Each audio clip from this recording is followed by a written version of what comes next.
Hey dudes, Khraze here, welcome back to Marvel's Avengers, and today let's take a look at all of the content that you should expect in the upcoming weeks and months. Even more so now that we have a bunch of leaks on our hands, including of some of the upcoming heroes and their release date windows. And I want to talk about all of these. There's also a few secret ones in there, hint hint, Spider-Man and a really cool dialogue sequence, and there's a lot on the Hawkeye DLC, like we have some details on the main boss, but even more so some of Kate Bishop's abilities that have also been leaked online. So let's jump right into it, and as always, a thumbs up on this video would be super awesome. Now of course all of this info was provided by Miller over on Twitter, so a huge shout out to him for actually making this possible. I also got a chance to get in touch with him and talk with him privately a few days ago, and he was actually kind enough to share quite a lot of information with me on many of the upcoming details. So that's why I'm gonna also share with you guys everything that I've learned from his leaks and some of the upcoming content. He has since then kind of stopped doing anything, since obviously he would be risking legal consequences, so I really hope that that's not going to be the case. But in the meantime, I do want to talk about some of the hero reveal timeline and what you should expect when it comes to the order of the heroes being released. So of course next month we should be able to see Kate Bishop with the first part of the Hawkeye DLC, followed by Clint in November, but from that point on is when it becomes interesting. And that's because after that none other than Black Panther is going to be the next one in line, as it was obvious since he was supposed to be released in the previous War Table event, but due to the unforeseen circumstances with the main actor, yeah, that was kind of postponed. After him we're gonna have War Machine. Yes, he is kind of like a surprise over there, but we also have this really cool screenshot reveal of him, and I'm really glad that I was able to see this. He's not as bulky as I was expecting, but he still looks pretty freaking cool. I'm really glad that they are sticking to his original design and with the shoulder mounted cannon and all of that, so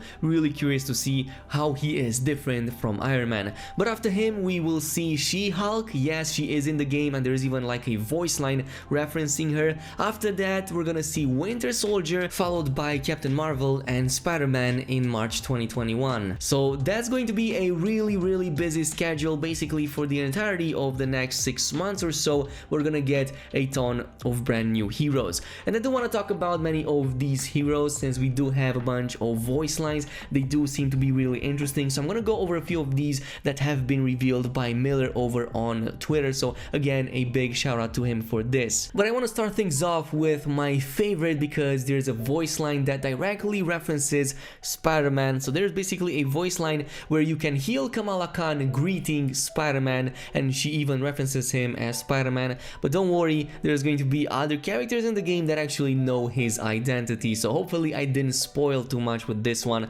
though that was kind of obvious already since all of the other heroes also have their secret identities revealed, since yeah, they kind of live together on the helicarrier and whatnot. But then we also have one for Captain Marvel. So Captain America is greeting her by her first name, mentioning Carol, so basically reference to Carol Danvers, which is Captain Marvel and also the one from the recent movie and also from some of the recent comics. But then there's also one for Black Panther, which actually sounds really interesting because we have Maria Hill referencing him as King T'Challa, so it sounds like he's going to have a very interesting story arc where he is already succeeding his father, and I really want to see how that is actually panning out. Like, is he going to succeed his father after his death like how it was in the recent movies? Because if that's the case, I wonder what type of faction are we going to fight with, especially since Crystal Dynamics is taking a little bit of liberty when it comes to how the events actually happen. Then we of course also have Winter Soldier. I've mentioned him also being one of the playable released characters, and Maria Hill tells him in one of these dialogue sequences, "Welcome aboard Barnes." And yeah, I really want to see what types of dialogue options will be between Captain America and Bucky himself, especially in some of those elevator rides, which I might say are really fun and interesting to hear when you're kind of like on your cooldown and traveling between places. But of course we also have SheHulk. As I've said, she's also going to be a part of the update, and we can hear Black Widow sing hi to Jen. So basically Jennifer is yeah, she is SheHulk. You already know about that, so I'm not gonna go about all of this too much. The only question that remains is where all of these characters are going to be hosted on, because we do know that Clint is going to be on the helicarrier since he does have his dedicated room over there, but what about all of the others? And we do know from some of the previous interviews that they don't necessarily have to be on the helicarrier, they can also have their own apartment. Like I would totally expect, for example, Peter Parker to have his own apartment, like he's renting it, and he's probably not gonna sit with us on the helicarrier, maybe only visit it on the weekends and whatnot. And probably the same with Black Panther, like I'm not expecting him to be on the helicarrier, and maybe even with She-Hulk I would also expect something similar. But let's talk about the upcoming DLC, and as I've mentioned, there's some really awesome reveals here too. Like we have one of Kate's abilities being mentioned, and we also have details on the main boss that we will fight in the first part of the Hawkeye DLC, so basically the one that Kate has to fight with. So we do know from Miller that her support heroic is called the Holo Drone, which is likely referencing an ability that can spawn a clone of Kate, as Miller himself also suggested, and I think that he would be correct on that one. It definitely sounds like that's one of those abilities that would fit her really well. And even more so, we do know that she also has teleportation kinds of abilities, which raises the question, was that her ultimate? Like she goes into this kind of like teleportation phase where she just shoots enemies constantly with the arrows, or is it something that you use as a kind of means of just moving around? Like do you have access to it constantly, or is it through maybe her assault heroic? It remains to be seen, but she does seem like a very interesting kind of character.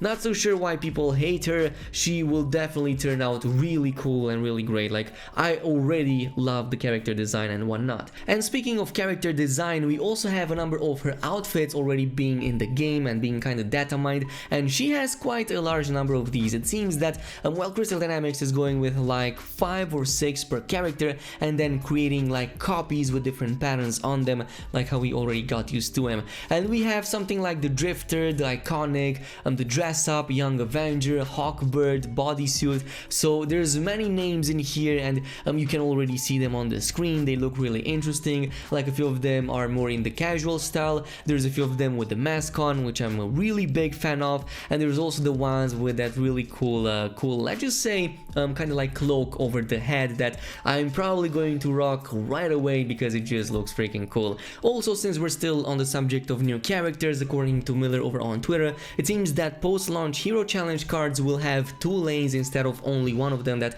we're used to right now. So one of them is going to be free and another one is going to be premium, kind of like in most other battle passes in most other games out there, as opposed to, well, of course, having them with only one of them that you have to pay for. So it sounds interesting. I think that in this case it would kind of fit both worlds. If you don't want to pay, you still have an option to complete a free lane, but if you do want to pay, you can go ahead and pay for that, and you can also do so by just using the credits that you got from the previous battle passes that you already likely completed. So it kind of is a best case scenario. And I was talking about that boss in the Hawkeye DLC, so let's talk about him. He will look something like this. So he is called the Super Adaptoid. He's actually a pretty big part of, well, the AIM arc, and he has also been featured in many of the comics and even more so in the cartoons. There's definitely a lot of variations out of him, but in this case we see him in a more traditional style, I believe. And he's basically a super adaptoid that can copy almost anybody's power, to the point that, as you can see,